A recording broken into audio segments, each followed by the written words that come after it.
Tasudele Geshe. Oh yeah, that's the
My sincere greetings to everyone.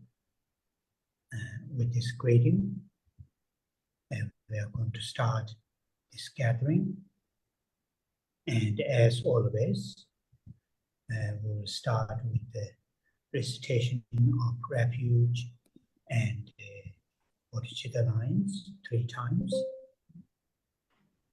As we all know, that the purpose of starting the gathering, saying these 4 lines 3 times, is through verbally, either in Tibetan or in English or in Vietnamese, in which language that we say that those 4 lines, verbally saying the words, mentally, from our heart, feeling it, experiencing the meaning of the lines. And as we know, the first 2 lines help us to hold taking refuge to the Buddha, Dharma, and the Sangha.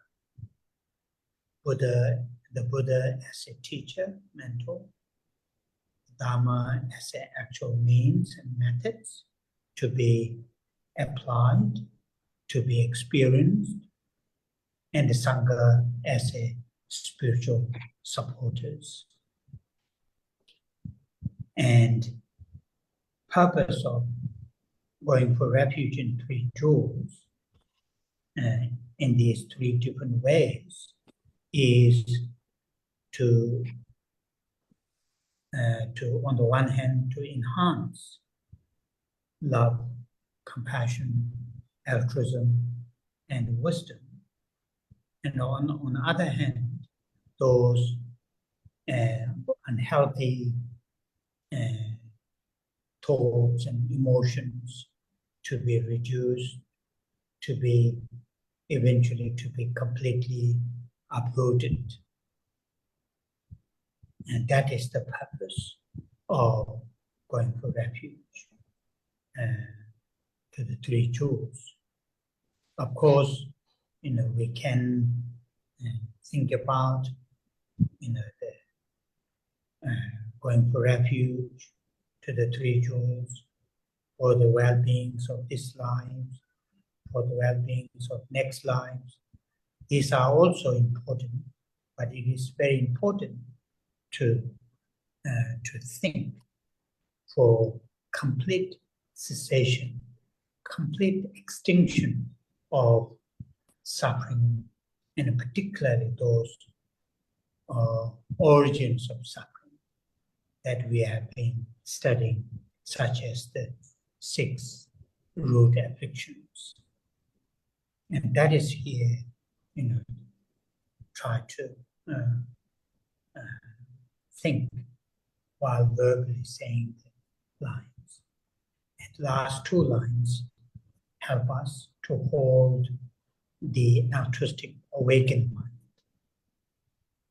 bodhicitta, the mind which genuinely, sincerely cares well-beings of all living beings, not only immediate their needs such as food, shelter, medicines, and friendships, but also their long-term needs. That is, completely free from dukkha and origins of dukkha.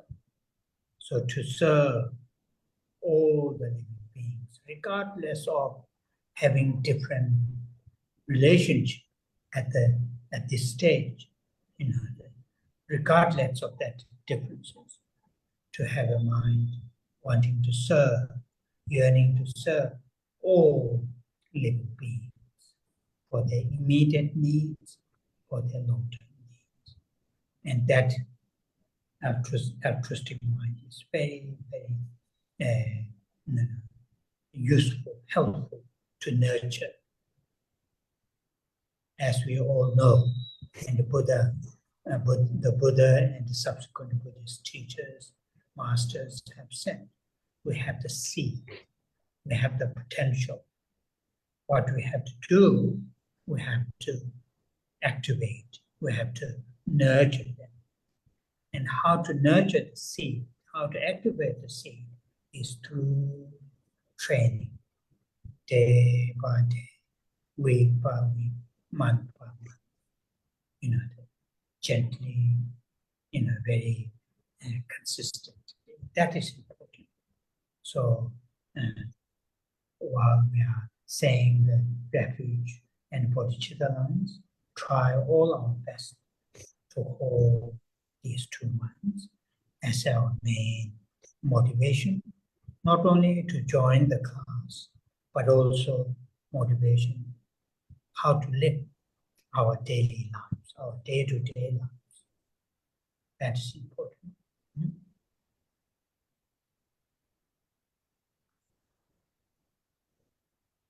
Trước tiên, thầy gửi lời chào thân ái đến tất cả quý Phật tử. Và với lời chào này, chúng ta bắt đầu buổi pháp thoại ngày hôm nay.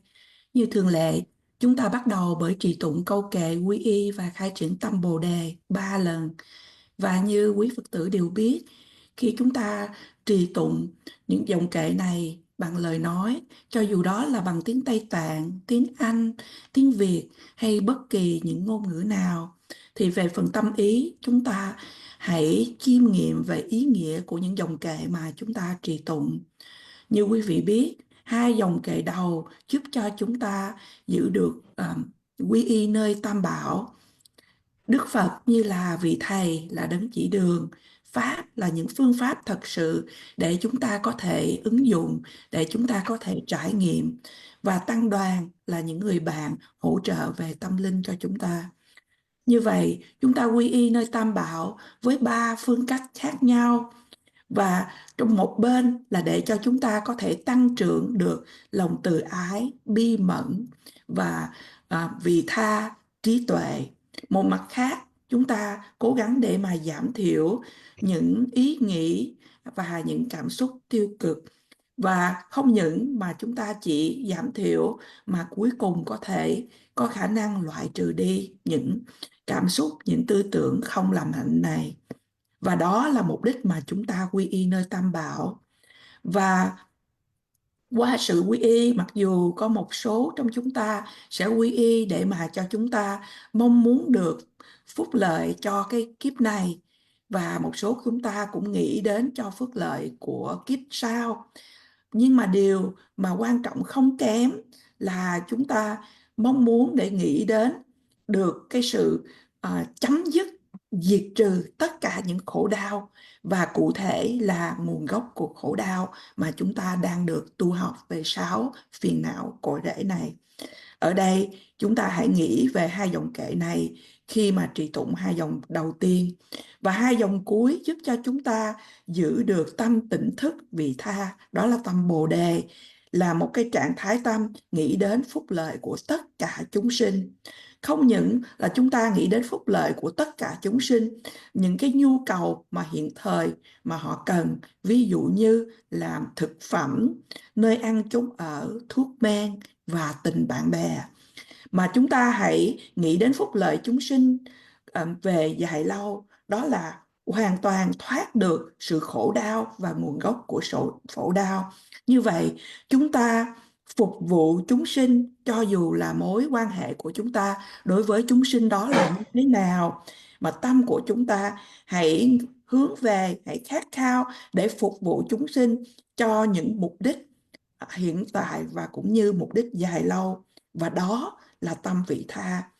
Điều này là rất là hữu ích để mà cho chúng ta có thể trưởng dưỡng được. Cũng như Đức Phật và các bậc đại sư đã nói rằng là chúng ta có hạt giống, chúng ta có tiềm năng. Như vậy, điều mà chúng ta cần ở đây đó là chúng ta trưởng dưỡng hạt giống đó, để chúng ta có thể gọi là tác động đến cái hạt giống, cái tiềm năng đó. Và để làm được như vậy thì là chúng ta cần phải rèn luyện hết ngày này đến tuần nọ, đến tháng kia, vân vân, một cách rất là nhẹ nhàng mà rất là kiên định. Như vậy, trong khi chúng ta trì tụng 4 dòng kệ này, quý Phật tử hãy giữ những điều đó ở trong tâm của mình. Không những chúng ta chỉ giữ những điều đó khi chúng ta đang tham dự nghe pháp thoại, mà thầy khuyên rằng là chúng ta hãy giữ những điều đó trong cuộc sống hàng ngày của mình.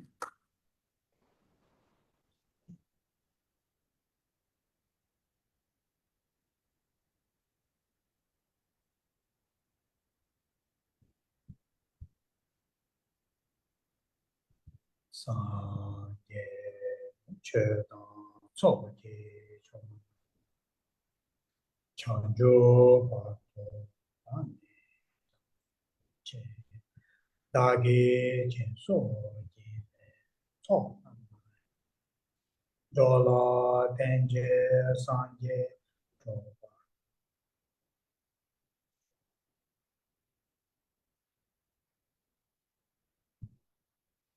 sa ye che da so ye chong chang jo ba to da ne ja so che da ge chen so ye be so na do la ten je san ye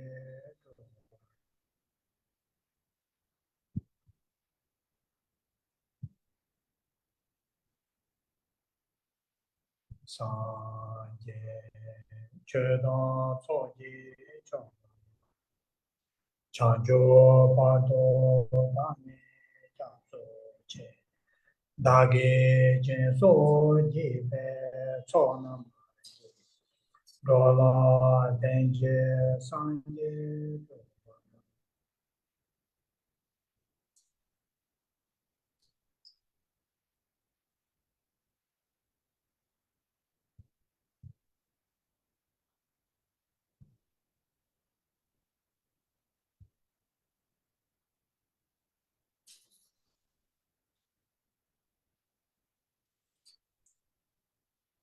with the refuge and bodhicitta, the altruistic awakened mind, as our main motivation to join this gathering and also to live our lives.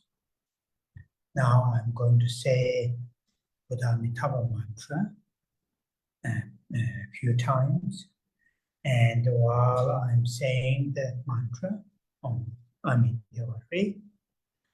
we all hold from our heart loving kindness and great compassion. And that loving kindness and great compassion will express towards all living beings without any exceptions and without any discrimination.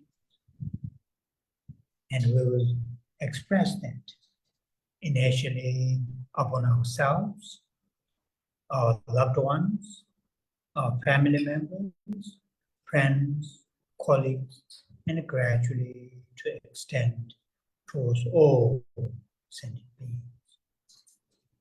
And strongly imagine that our sincere, genuine expression of loving kindness and great compassion reaches all sentient beings.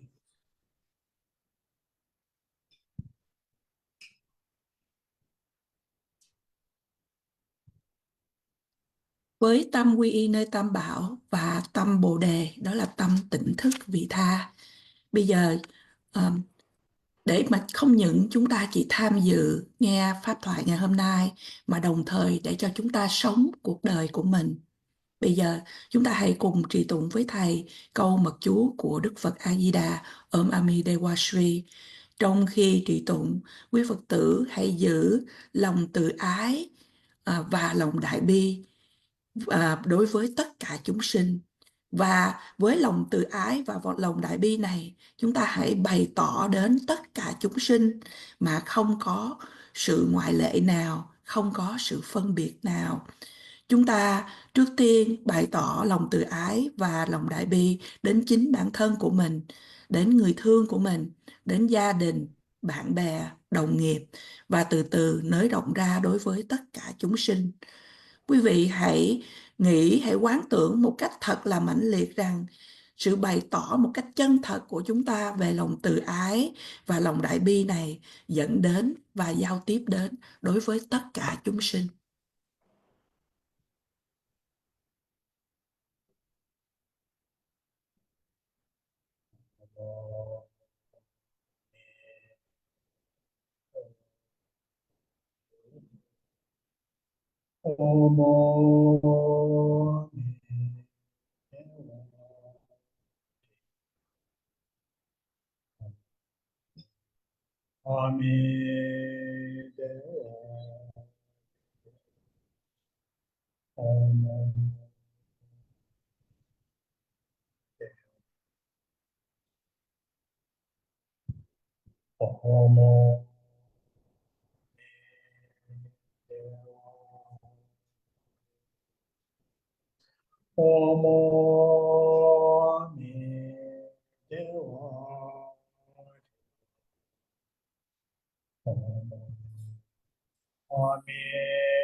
Thank you.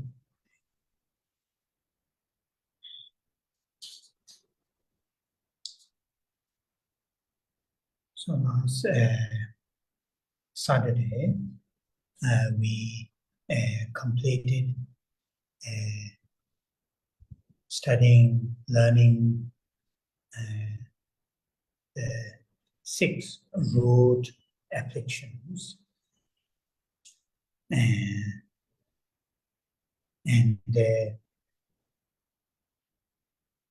is not that straightforward, particularly some of those root afflictions, such as the wrong view, and within the wrong view, that I explained a few different types of wrong view. But it is useful. It is useful to initially to hear or to read, and then also to revisit, not just once, again and again.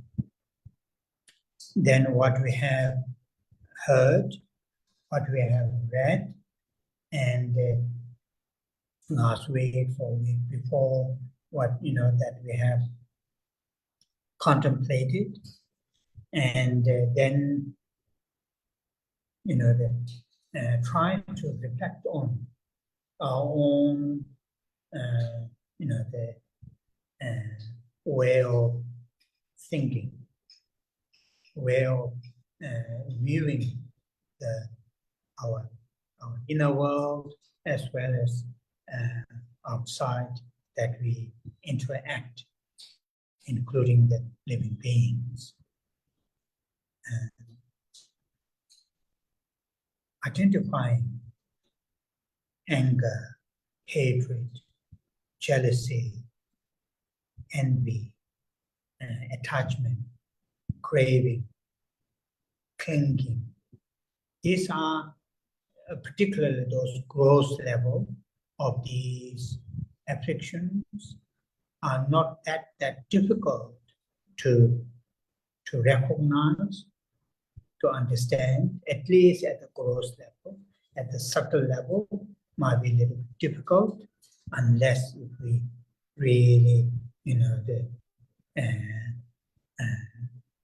contemplate it again and again. Otherwise, the gross level, if we pay close attention, we will understand. Those wrong views, that are not easy to understand as a wrong, as a affliction. And those to understand needs further learning, studying, reading, listening, contemplation. And that is important. That is important. And overall, as an affliction that I have repeated many times, for us, or whether particular mental state, particularly those obvious, very manifested mental state, whether they are affliction or not, we are overall we are able to, if we pay close attention, not that difficult to understand, because certain mental states, when they occur, when they arise, our general states of mind become more restless, more unstable, and more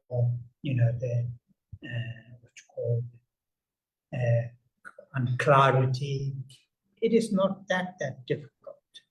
As I mentioned in Tibetan term, Ngön Mong, that literally it makes our general states of mind more dull, more creates more sort of confusion and so forth, agitation, irritation.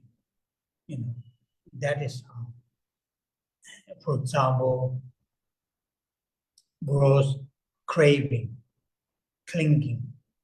Initially, it may get some kind of the brief satisfaction when we got what we are craving for, but then soon after, that satisfaction will disappear, and deep down there is a sense of unease.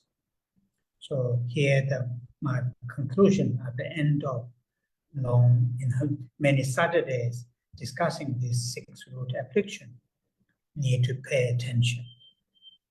And that's what here mindfulness, mindfulness is important. If you are mindful, we are able to recognize, we are able to hold able to sort of restrain, not indulge those afflictions. So that's my conclusion on the 6 root affliction.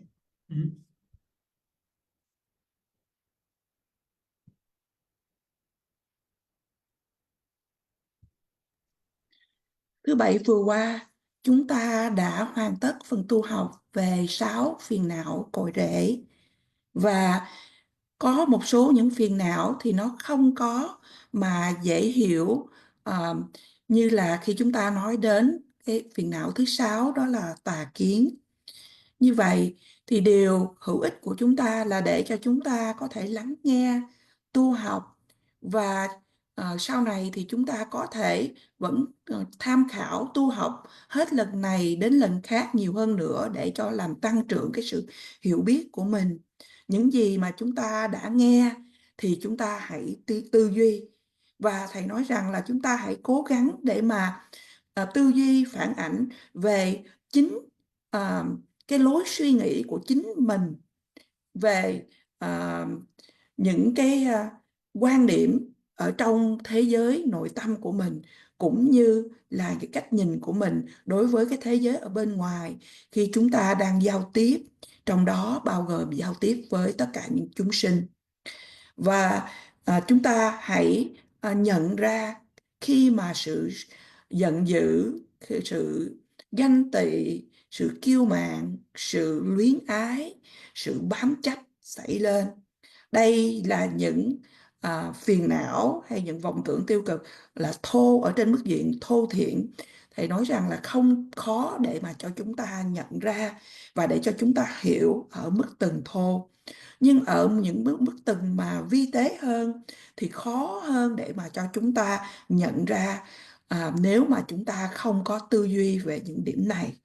Và như vậy, những phiền não khi nó xảy đến trong ở mức độ thô thì nếu chúng ta để ý đến thì chúng ta sẽ hiểu. Và tà kiến là một trong 6 phiền não cội rễ thì không dễ để cho chúng ta hiểu. Đó chính là cái quan điểm sai lầm, hay đó chính là một phiền não. Và như vậy nó cần phải tu học trau dồi và quán xét xa hơn nữa.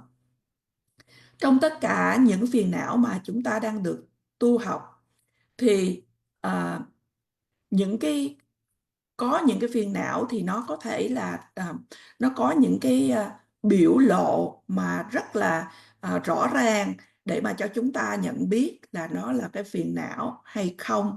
Nếu thì một số những trạng tái tâm ý mà khi mà nó khởi lên, mà khi mà nó làm cho cái trạng thái tâm chung của chúng ta trở thành, thầy mô tả như trở thành bồn chồn, bởi thật trở thành không có được an định, không có được bình lặng, thì đó thì chúng ta nhận định ra đó là những phiền não hay những vọng tưởng. Từ tiếng Tây Tạng Nguyên Mông là nói để và diễn tả cho chúng ta một cái trạng thái chung khi mà cái tâm nó bị trùng xuống hay nó bị hôn trầm, và cái tâm cũng bị là nhầm lẫn lộn. Ví dụ như là khi mà chúng ta có cái dạng của cái sự luyến ái hay bám chấp mà thô, thì lúc đầu khi chúng ta đạt được những cái gì mà chúng ta ham muốn đó thì chúng ta có thể là cảm thấy là thỏa mãn. Nhưng mà ngay liền sau đó, cái sự thỏa mãn đó nó không có được kéo dài, và nó từ từ nó sẽ đem đến cho chúng ta cái sự gọi là không được dễ chịu.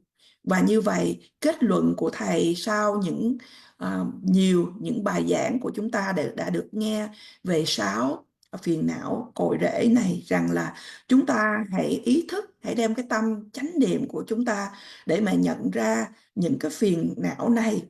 Và chúng ta không có nên bị gọi là tham đắm, hay là không có nhận ra, thành ra bị tham đắm, đắm chìm về vào những phiền não này.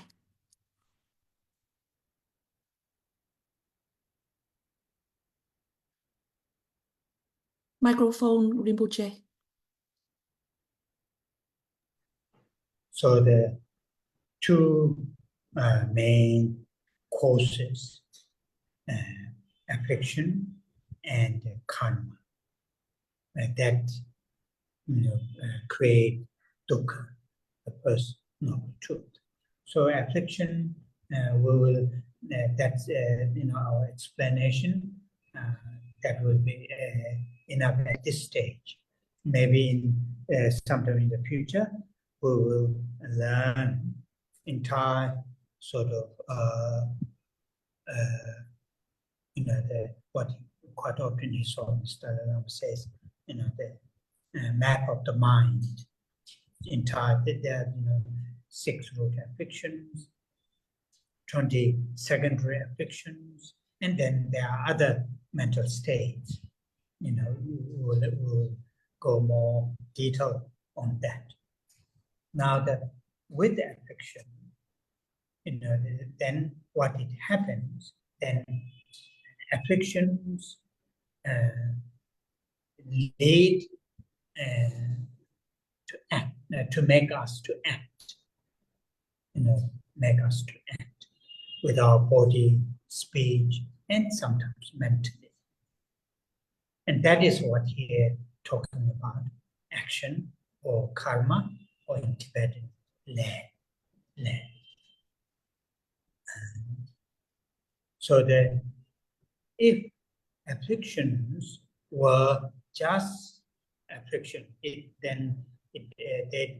they didn't do any further, then not too bad.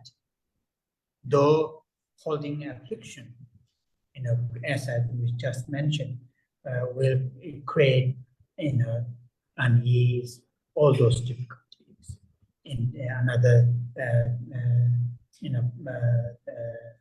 another difficulty is when we hold afflictions, any kind of afflictions.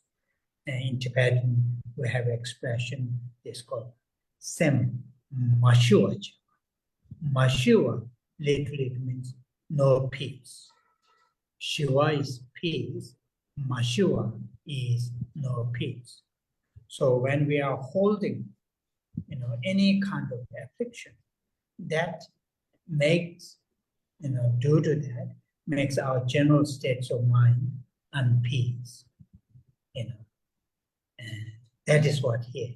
But it is not just mental state itself become peaceful, or I don't know what's right. Then it moves to the next stage, which is, it lead those mental those afflictions lead to act physically, verbally, and mentally. And those actions are also unpeaceful action, harmful action, unpeaceful in the sense, harmful actions. So that is the another sort of knock on, the result. Holding afflictions in our mental state, that makes our mind, general mental state, unpeaceful, confusion, and all those things. But it is not only that, these afflictions, make us to act, and those actions are also, the unpeaceful, the harmful to ourselves and to others. Sem mashive le mashua. So because of my mental state is unpeaceful, and then the action led by those mental states also peaceful. So that is important to understand that. Now here, then, when we talk about action, karma, or law, then we are talking about, living beings, certain in living beings action. in this case, particularly actions led by the afflictions. There are actions led by non-afflictions. Like, for example, those enlightened beings' actions, activities, are also activities, are actions, are karma, but these are not led by afflictions. These are led by like a pure, enlightened mental states. But people, living beings, who haven't abandoned afflictions, and their body, actions of the body, speech, and mind, directly or indirectly led by the afflictions. So that is something which we need to bear in mind, before we talk a little bit further.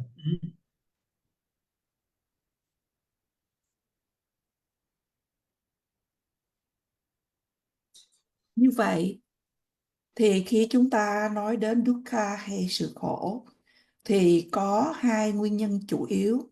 Thứ nhất đó là phiền não, và thứ hai nó là karma hay là nghiệp hay là hành động.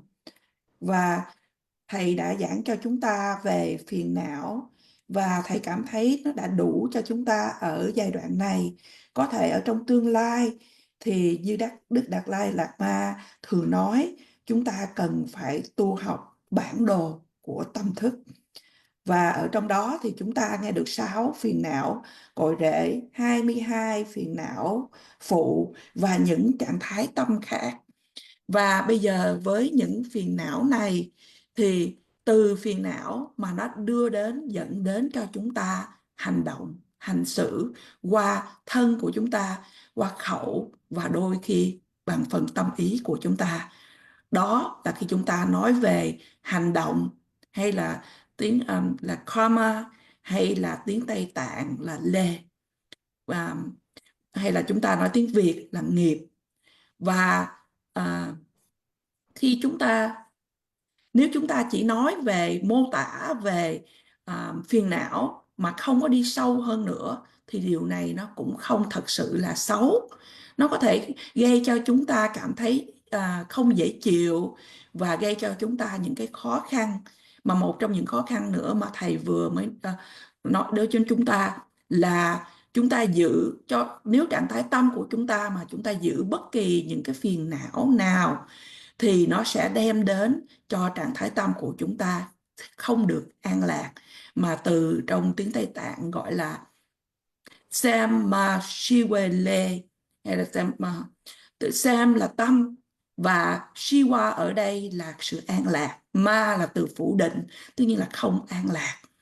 Thì bất kỳ khi nào mà chúng ta có cái trạng thái có vọng tưởng, có phiền não thì nó sẽ đem đến cho chúng ta trạng thái tâm không được an lạc. Và từ không được an lạc này mà dẫn đến một cái giai đoạn khác, đó là chúng ta sẽ hành xử không được an lạc bằng thân, qua bằng lời nói và cả phần tâm ý.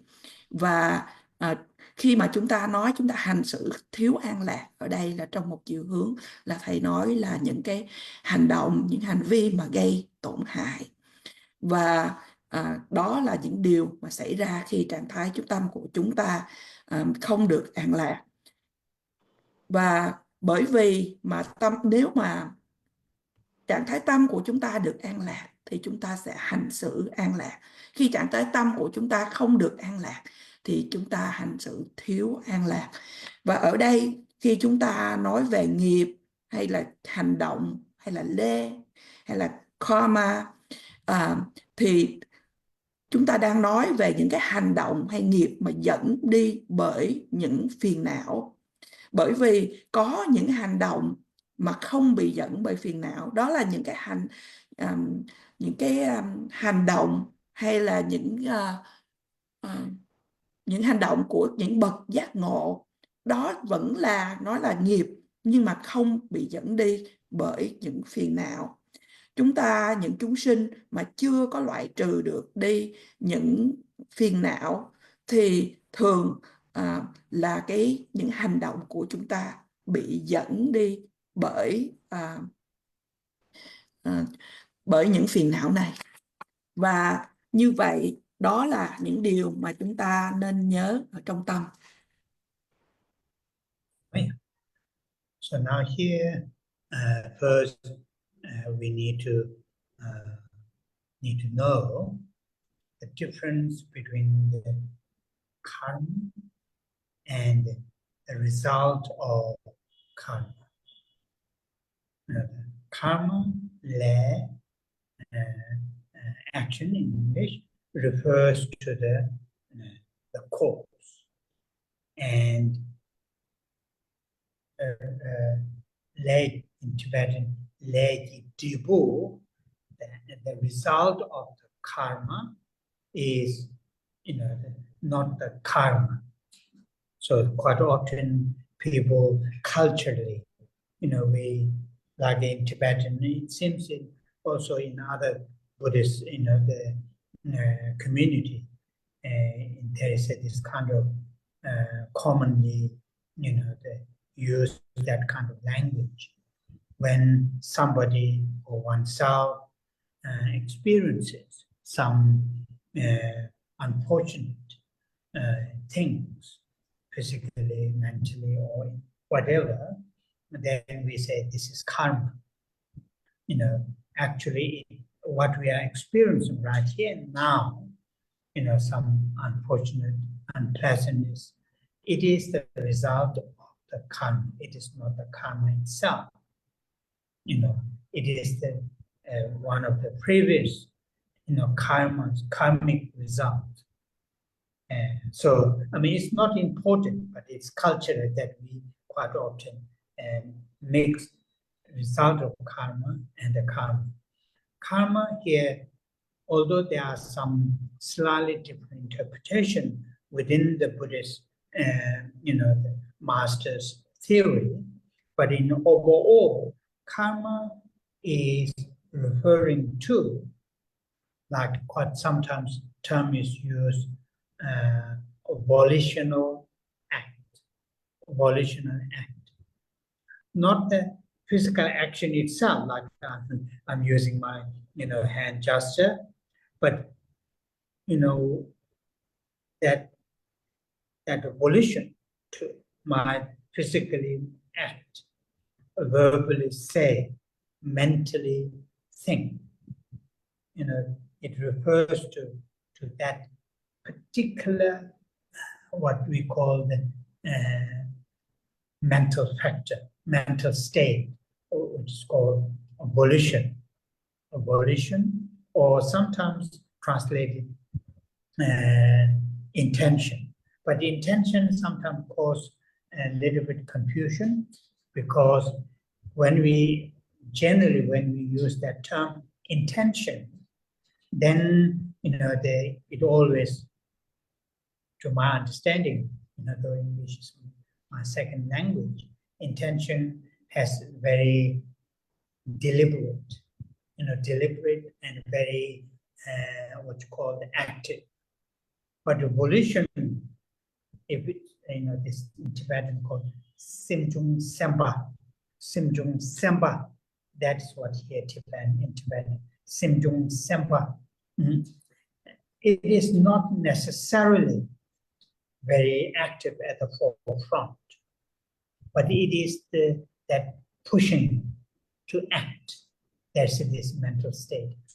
Pushes us to act physically, verbally, and mentally. Actual karma really refers to that. That volition has to be, must be stopped, that volition.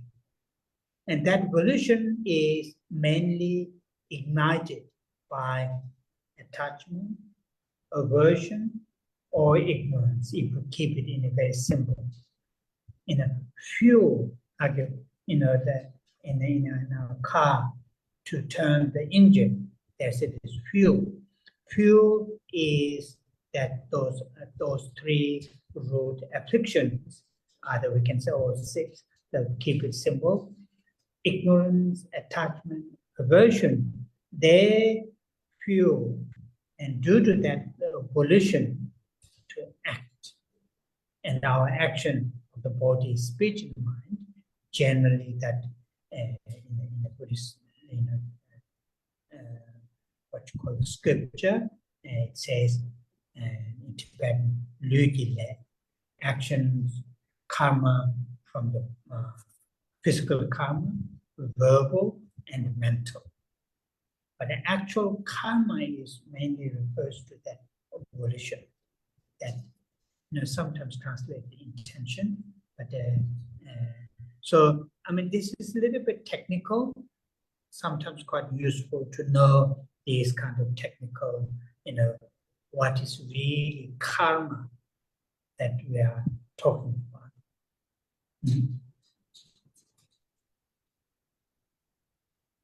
Như vậy ở đây trước tiên thì chúng ta cần biết cái sự khác nhau giữa karma hay là nghiệp hay là hành động và quả hay kết quả của nghiệp hay hành động đó. Từ karma hay từ lê bằng tiếng Tây Tạng hay là hành động hay nghiệp bằng tiếng Việt nói đến là nhân, là những nguyên nhân. Và khi từ nhân mà nó đến là quả của karma thì tiếng Tây Tạng gọi là lê trì tribu, thì là kết quả của những hành động. Thông thường theo tập tục văn hóa trong truyền thống của người Tây Tạng cũng giống như là có vẻ như trong những cộng đồng Phật giáo của khắp nơi, chúng ta thường dùng cái ngôn ngữ mà khi mà một người nào đó hay bản thân của mình mà phải trải nghiệm những cái điều mà thiếu may mắn về mặt thể chất, tinh thần hay lời nói vân vân, và chúng ta nói đó là nghiệp của mình hay nghiệp của người đó. Nhưng mà ở đây á, khi chúng ta nói như vậy, đó là chúng ta nói là những trải nghiệm hay là cái kết quả của nghiệp của mình hay của người đó, chứ không nghiệp hay karma đó là nhân chứ không phải là quả. Điều này nó cũng không quan trọng cho lắm, nhưng mà để mà chúng ta có thể hiểu rõ hơn là từ những cái quả của nghiệp mà chúng ta nói đến là đó là nghiệp của người đó. Tất nhiên là chúng ta nói chỉ là cái nghiệp đó là nhân chứ không phải là quả. Và ở trong những cái giả thuyết của những bậc đại sư, khi mà chúng ta học về phần lý thuyết thì nghiệp được nói đến đó là những cái hành vi, những hành động, những hành vi mà tiếng Anh gọi là volitional, như thầy nói là những phần tác ý. Ở tiếng Việt chúng ta thường dịch đó là những hành động, những hành vi có tác ý. Và điều này nó không mô tả giống như là khi mà thầy nói là chúng ta thật sự sử dụng cái tay, như thầy sử dụng cái tay của thầy để mà cử động, thì chúng ta nói là đó là về mặt vật lý. Nhưng mà ở đây là những hành vi tác ý. Và chúng ta có những cái hành vi tác ý khi mà về phần cử động, về hành động, về lời nói, cũng về phần tâm ý. Đôi khi tiếng Anh dịch qua đó là từ intention, hay tiếng Việt chúng ta tạm dịch đó là ý định. Nhưng mà bởi vì cái từ intention là tiếng Anh là cái ngôn ngữ thứ hai của thầy, nên thầy không hiểu có đúng hay không. Nhưng mà cái từ mà ý định hay intention này, nó là giống như là nó chắc chắn, nó là có cái sự tích cực ở trong đó. Nhưng mà từ của tiếng Tây Tạng mà chúng ta đang nói là cái dùng từ tác ý đó, hay là Je Tsongkhapa, có nghĩa là nó không có cần thiết phải đang năng động thực hiện, nhưng mà nó giống như là một cái lực thúc đẩy để mà cho chúng ta hành xử qua thân, qua khẩu và qua ý của mình. Và khi mà chúng ta nói nghiệp thật sự, hay là chúng ta nói những cái hành động hay là nghiệp hay karma, là chúng ta đang nói đến điều này. Đó là những hành vi tác ý. Và cái sự tác ý này nó được đốt cháy hay nó được bật lên qua sự tham, sân và si.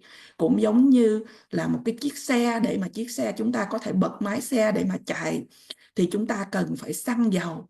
Và ở đây xăng dầu ở đây thì thầy nói đó là tham, sân và si. Qua ba điều tham, sân, si mà chúng ta hành xử. Và chúng ta hành xử là qua thân, qua khẩu, qua ý. Giống như là thầy cho ví dụ về hành xử qua thân là lưu trì lê. Và nghiệp như vậy, nghiệp thật sự mà chúng ta nói đến đó là những nghiệp hay những hành động có tác ý. Ở đây chúng ta đang nghe được một cách hơi thuật ngữ về Phật giáo, nhưng mà đôi khi là nó giúp ích để mà cho chúng ta hiểu biết rõ hơn về nghiệp. So due to the affliction that then move to volition, that volition then make us to act. And when the actions of the body, speech and mind are like what you call the in English, when you have a certain serious illnesses, they call it is the symptoms, certain physical whatever, and the pain, it is the symptoms of particular illnesses. So like that, our physically acting and verbally acting, mentally acting due to afflictions, then these are the symptoms. These are the symptoms. Symptoms of the affliction and that volition, which is the karma. The actual physically acting, verbally expression, mentally thinking, these are the symptoms of those affliction and the volition that come, make us to do that. So for us, like ordinary people like us, now of course it is important, or it is the wise initially to pay close attention, how to heal, how to deal with those symptoms. Like for example, in the Buddhist literature, there are 10, sometimes it's called 10 non-virtues, 10 non-virtues action, non-virtuous actions.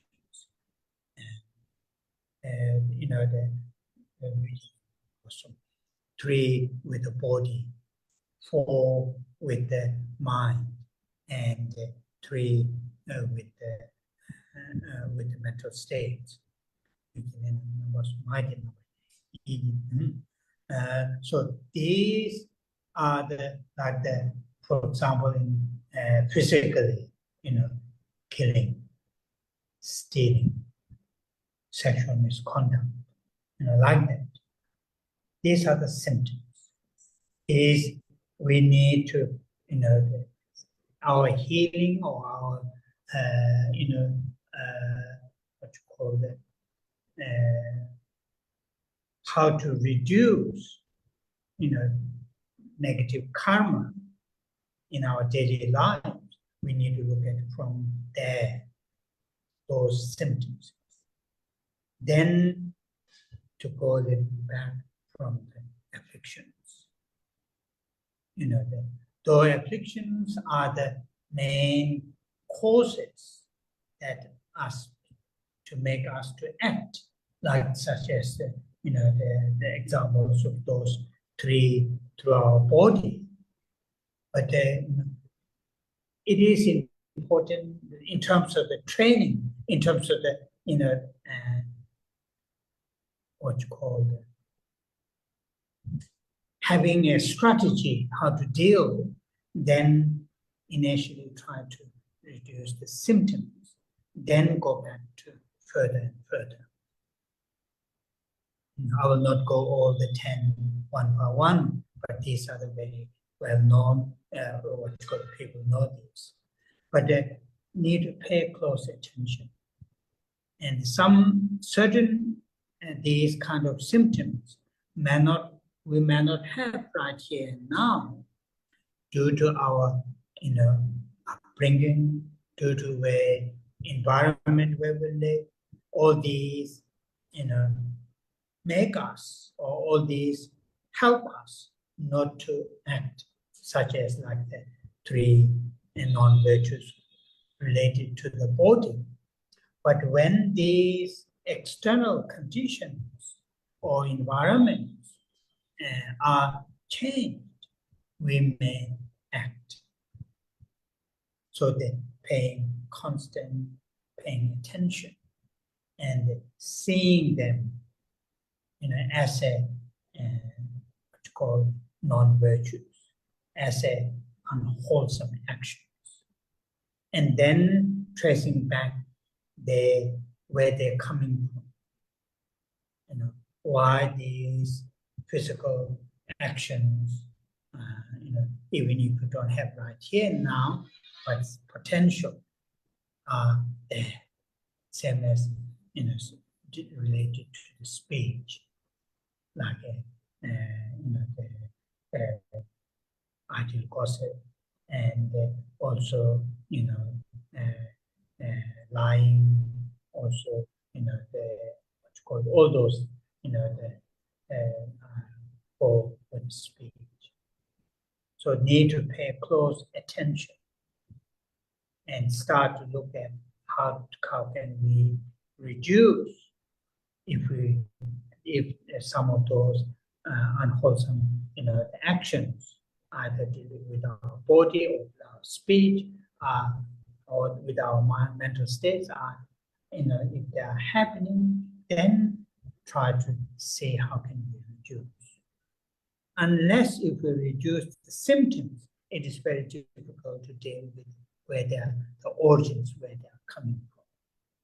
Though eventually we need to deal with the origins, but how to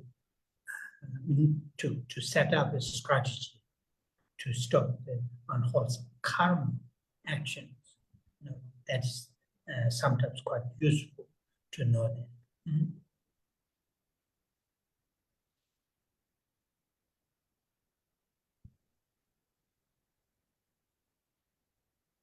Như vậy, do có những phiền não mà dẫn đến cho chúng ta có những hành vi tác ý, những tác ý, và từ cái tác ý dẫn cho chúng ta hành động, hành xử. Và như vậy, khi chúng ta nói về thân, khẩu và ý của mình, mà ở trong tiếng Anh chúng ta thường nói là khi mà chúng ta có một bệnh tật, mà một bệnh nào mà nó hơi nghiêm trọng, thì chúng ta thường diễn tả là có những cái symptoms hay những cái triệu chứng của cái bệnh đó. Và cũng tương tự như vậy, thì những cái hành xử của chúng ta qua thân, khẩu và ý của mình mà do những cái phiền não đó, thì chúng ta cũng gọi đó là những triệu chứng của những phiền não, và những cái sự tác ý mà dẫn cho chúng ta hành xử hay là tạo nghiệp. Và như vậy, đối với những người bình thường như chúng ta, thì trước tiên chúng ta cần phải để ý đến là làm thế nào mà chúng ta có thể xử lý với những triệu chứng đó, những triệu chứng của bệnh hay những triệu chứng của những phiền não. Ví dụ như Đức Phật có giảng cho chúng ta ở trong lý thuyết của Phật giáo, chúng ta nói đến 10 điều bất thiện. Và ở đây chúng ta nói đến 13 điều bất thiện về thân, 4 điều bất thiện về khẩu và 3 điều bất thiện về ý.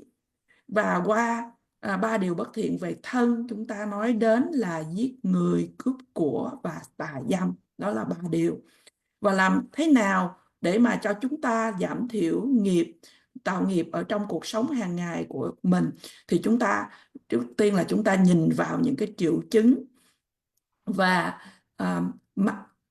mặc dù là cái nguyên nhân chính là chúng ta đang nói đến là những cái phiền não, mà từ cái phiền não nó dẫn cho chúng ta hành xử là giết người, cướp của và tà dâm. Và nhưng mà trước tiên thì chúng ta phải cần xử lý với lại những triệu chứng của nó, và điều này chúng ta có thể làm được là qua sự rèn luyện tu học. Chúng ta tạo cho mình một cái chiến lược để là làm sao mà xử lý những cái điều này. Và thầy không đi vào chi tiết về 10 điều bất thiện ở đây, và thầy nhắc nhở rằng là có thể là do nhiều khi là do chúng ta được trong môi trường chúng ta được sinh ra lớn lên, và do hoàn cảnh thì giúp cho chúng ta không có hành xử 3 điều bất thiện về thân, như đã được nói là giết người, cướp của, tà dâm. Nhưng mà thầy nhắc nhở rằng khi mà cái hoàn cảnh nó thay đổi thì chúng ta cũng có thể thay đổi, và chúng ta có thể hành xử. Và như vậy chúng ta hãy để ý đến những điều này, hãy tu học thấy những điều này là những 10 điều bất thiện, những điều thiếu lành mạnh. Và chúng ta hãy suy lại tại sao mà những cái hành động qua thân, khẩu và ý của mình, những cái hành vi bất thiện này lại xảy ra. Bởi vì mặc dù là chúng ta có thể không có hành động bây giờ, nhưng mà nếu hoàn cảnh thay đổi thì chúng ta cũng có thể phải bị thay đổi. Cũng giống như thầy nói về 4 điều bất thiện về khẩu, nên nó nói chuyện phù phiếm, nói dối, vân vân. Chúng ta nên để ý đến những điều này, và trước nhất là giảm thiểu những cái hành vi này. Và nếu chúng ta không có làm giảm thiểu những thầy gọi là những cái triệu chứng này, những cái hành vi 10 điều bất thiện này, thì thật khó để mà cho chúng ta có thể làm giảm thiểu đi cái bệnh của mình. Và như vậy hãy làm một cái chiến lược để mà làm giảm thiểu những hành vi bất thiện.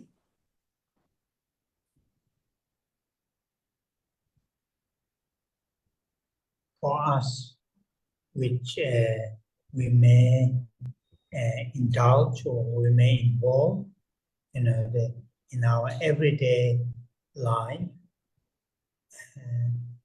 So out of those 10 non-virtues, 2 from the speech are very, we have to pay close attention. That in Tibetan called Tama. Tama, it means divisive speech, speech which divide people, they sort of saying certain things, making certain statements that divides, people, or within the family, within the community, within the society. That is one thing which we need to pay close attention. Another one is, in Tibetan, is called Mak Chao. Mak means speech. Chao literally means, without any meaning, without any essence, without any essence, without any meaning. So, in other words, the ideal in English, called ideal gossip. There's no meaning, there's no purpose, there's no, but just, chattering, which is also, may happen in our everyday lives.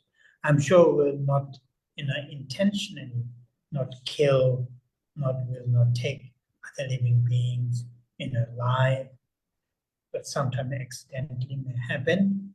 But intentionally, as I mentioned earlier, due to our upbringing, environment, and also fortunately we know a little bit, we receive teachings and so on and so forth. We may not do those things, but something with our speech, that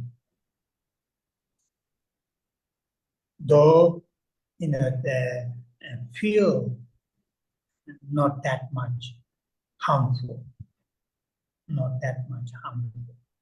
but the repeating again and again and again and again, it becomes very heavy, because of repetition. Particularly that kind of divisive speech, senseless speech, and it is not just saying ourselves. These days there are many sort of the avenues, or many sort of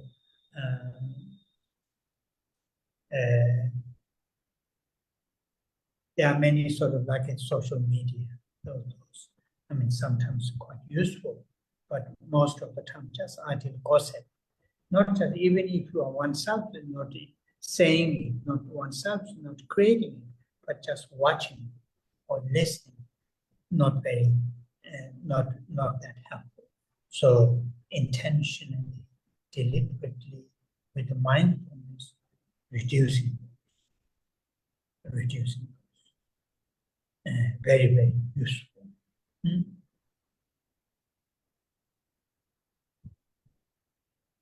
Đối với chúng ta có thể chìm đắm hay là có thể liên quan đến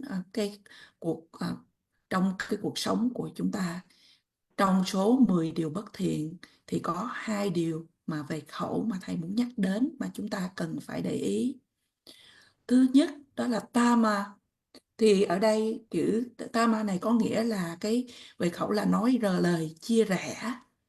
Chúng ta có thể nói những điều mà để chia rẽ người khác, chia rẽ trong giữa gia đình, trong giữa cộng đồng, trong giữa xã hội, vân vân. Và đó là một cái điều mà chúng ta cần phải để ý đến. Và cái điều thứ hai mà liên quan đến 10 điều bất thiện mà về khẩu, đó là chúng ta nói đến là nói lời phù phiếm, là nga, jawa. Nga ở đây là khẩu, và jawa là không có ý nghĩa, không có những cái điều quan trọng, không có mang lời ý nghĩa, không có mục đích. Và như vậy là chúng ta chỉ nói để cho nói mà thôi. Những điều này nó xảy ra trong cái đời thường, trong cuộc sống hàng ngày của chúng ta.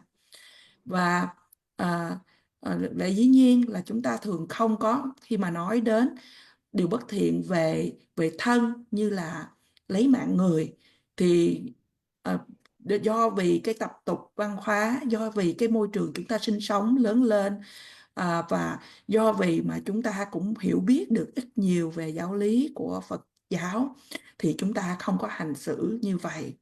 Nhưng mà đối với về điều bất thiện về khẩu, mặc dù là chúng ta cảm thấy như là nói lời phù phiếm hay nói lời chia rẽ không có gây hại hại gì mà cho lắm, nhưng mà nếu mà chúng ta lặp đi lặp lại hết lần này đến lần khác thì thầy nói rằng là nó trở thành là nặng nề. Và cụ thể rằng là khi chúng ta nói lời chia rẽ hay nói lời phù phiếm, và ngày nay trên mạng lưới, trên xã hội, mà trên hệ thống mạng lưới thông tin xã hội, thì có những cái thông tin mà chúng ta có thể nói là hữu ích, nhưng mà hầu như khi mà chúng ta nghe hay là chúng ta nhìn thì có những cái thông tin nó gây những cái điều không được tốt. Và như vậy chúng ta hãy để giữ tâm chánh niệm để mà làm giảm thiểu những điều này. So these are something useful. Another thing which is helpful here to know is, the certain unwholesome actions, may negative karma may occur in our daily lives, due to long-term sort of familiarities, or get used to that way. But it is, it is helpful to try to, through mindfulness, if that happens, certain unwholesome actions with our body, speech, or mind. If that happens, in what's called from the heart, from the bottom of our heart, they immediately try to feel genuine regret, deep sense of regret, not sense of satisfaction, not sense of joy at the end of that unwholesome action took place due to out of our own control or due to we are very much, they get used to that, doing that. So it is important to, at the end, not to have a sense of joy, sense of satisfaction. Instead, genuinely, sincerely, from our heart, develop sense of regret. Sense of regret.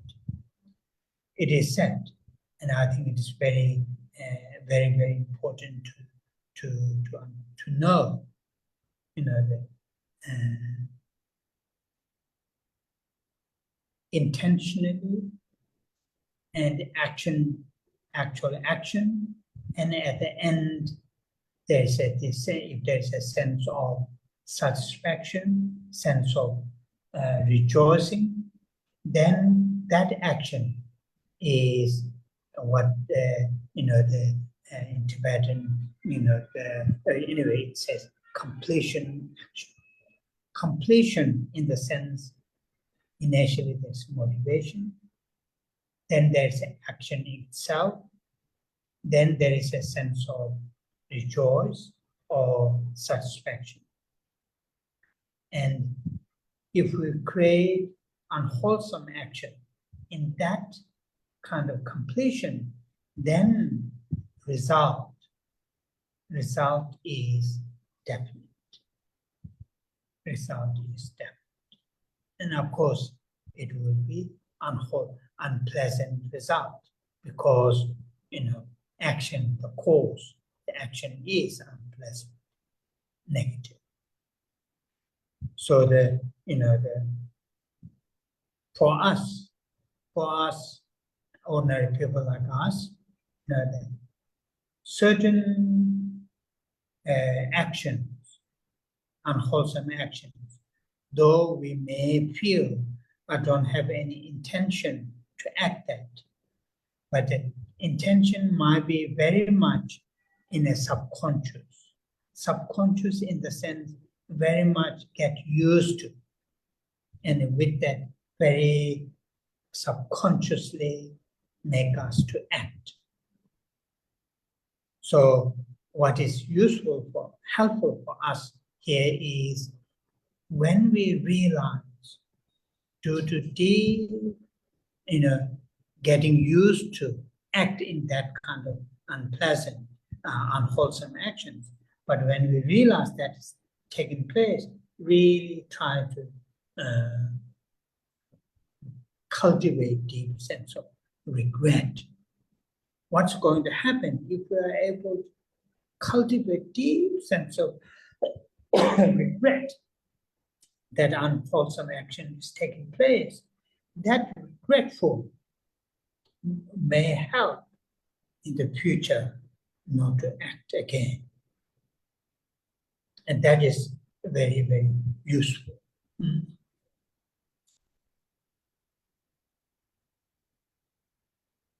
Một điểm mà có thể giúp ích cho chúng ta để được biết là có những hành vi bất thiện mà chúng ta xảy ra ở trong cuộc sống hàng ngày, bởi vì do là cái tập tục thói quen mà chúng ta đã có thật là lâu dài. Và như thầy khuyên chúng ta những cái lúc đó chúng ta hãy cố gắng dùng là tâm chánh niệm, và qua thân khẩu và ý của mình, nếu cái điều đó xảy ra thì nếu mà chúng ta tạo ra một cái hành vi mà bất thiện và chúng ta qua tâm chánh niệm và chúng ta biết được, thì từ ở tận trong đáy lòng của mình ngay tức thì chúng ta hãy cố gắng để mà cảm thấy một cái lòng hối hận hay hối lỗi một cách chân thật xảy ra. Ở đây chúng ta khi mà phạm một cái hành vi bất thiện, chúng ta không nên cảm thấy cái cảm giác là thỏa mãn hay là vui sướng khi mà đã tạo ra điều đó. Nhưng mà chúng ta hãy nghĩ là do mà ngoài cái sự kiểm soát của ta, và chúng ta quen cái thói quen, vì do thói quen mà chúng ta tạo ra những cái hành vi bất thiện đó, thì điều quan trọng ở đây là chúng ta không nên cảm thấy là chúng ta thỏa mãn, hài lòng với những điều mà mình đã làm. Thay vì vậy mà từ ở trong đáy lòng chúng ta hãy khởi lên một cái cảm giác của cái sự hối hận, hối lỗi chân thật. Điều này rất là quan trọng để cho chúng ta biết được. Bởi vì trong khi chúng ta nói đến để nghiệp hay hành động thì nó có ba cái yếu tố. Thứ nhất đó là cái ý định.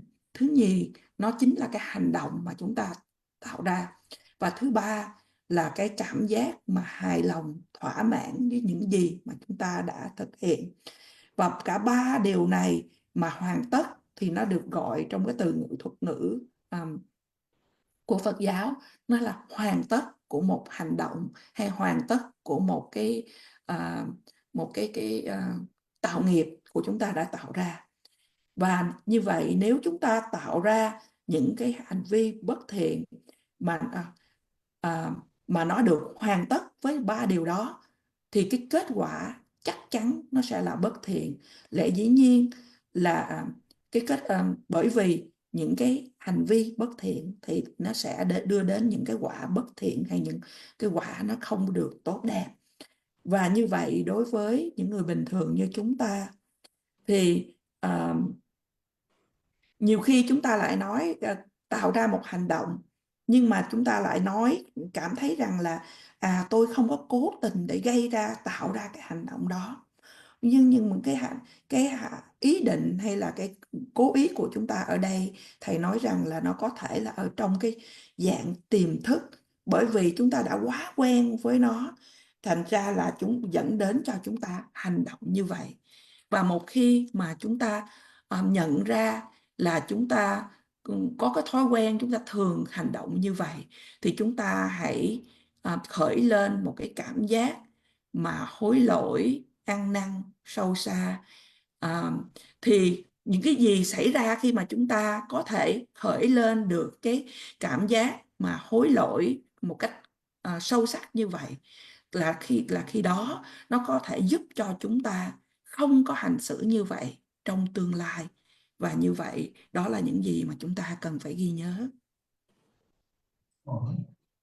So we'll leave it here today, and we'll say the Tara prayers, dedication, and Và bây giờ chúng ta chấm dứt buổi thuyết pháp ngày hôm nay. Bây giờ là phần cầu nguyện tán thán đến 21 vị độ mẫu, cũng như cầu nguyện hồi hướng và cầu nguyện hồi hướng đến Đức Đạt Lai Lạt Ma.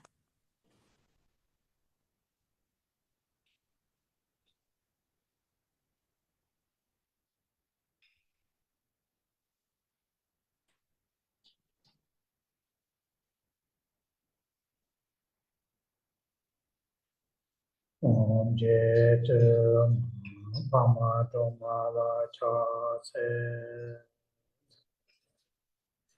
Changze Dhamma Nyoma Ba Chene Keje Lo Tang Cha Jide Sumge Chuje She Kesara Chewa Lene Jung Changze Tongge Tawa Gendo Kawa Jene Zigbe She Kama Tongda Tsopa Namayi Rabdo Chewe Rabara Changze Seme Chune Peme Changme Nambara Jem Jimba Tsundu Kato Shewa Seba Samde Chuyunyem Changze Tenshin Shebe Soto Kaye Nambara Jawa Chuma Malu Paru Jimba Tobe Yahweh Seji Shindu Tem Changze Tuda Ram Deta Choda Namka Kam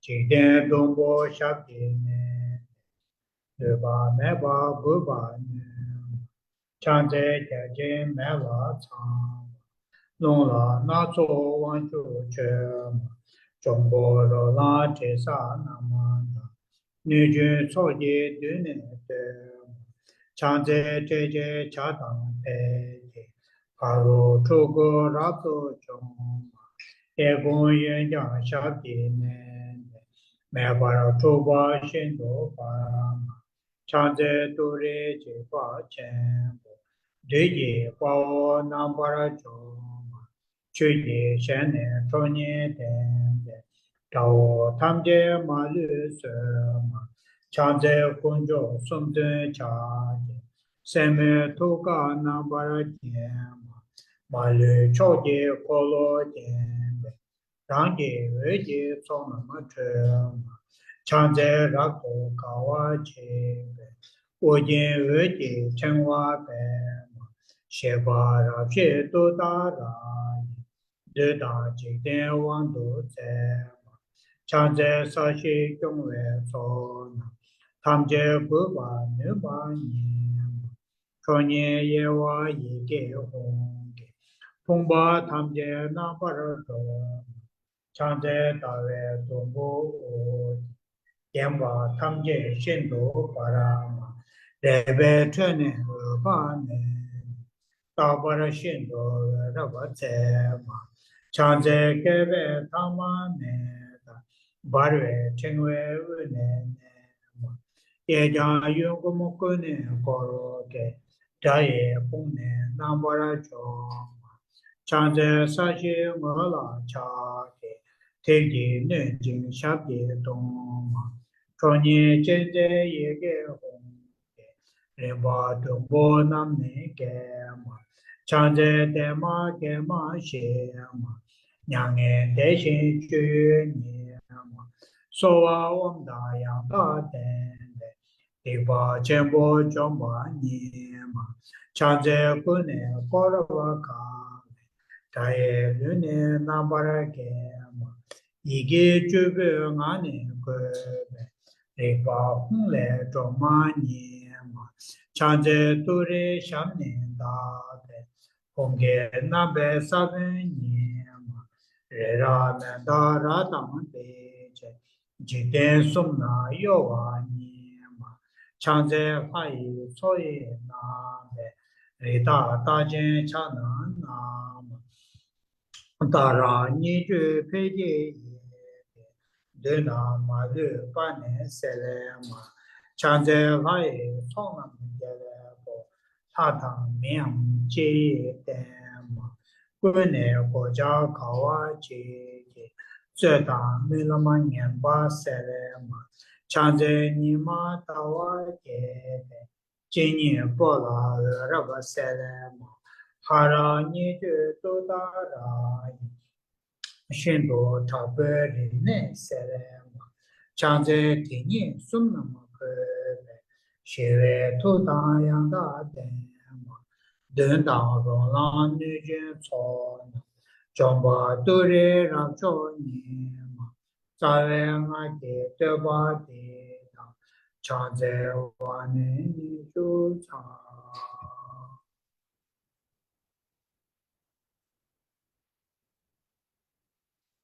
Chanjo Sencho Rinpoche, Maje Panama Je Joloche, Jeba Nyamba Mepa, Kone Kondo Pewa Shu,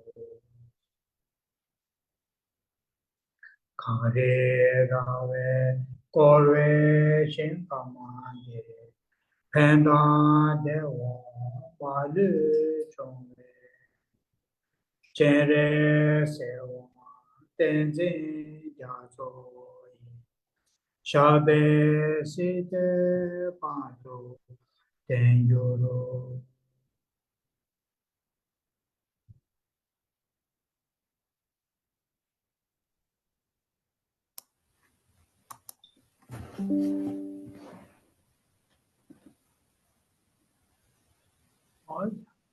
Thank you very much, Rinpoche. Thank you, thank you, thank you. Thank Thank you, you, Rinpoche. Rinpoche. Thank you so much, Lisa. Thank you, Thank you. Rinpoche. See you Thank Stay you, warm. Rinpoche. Stop and pause. next Thank you, time. Lisa. Thank you, Rinpoche. Thank you, Thank you, Lisa. Lisa. Good Thank you, job. Dilita.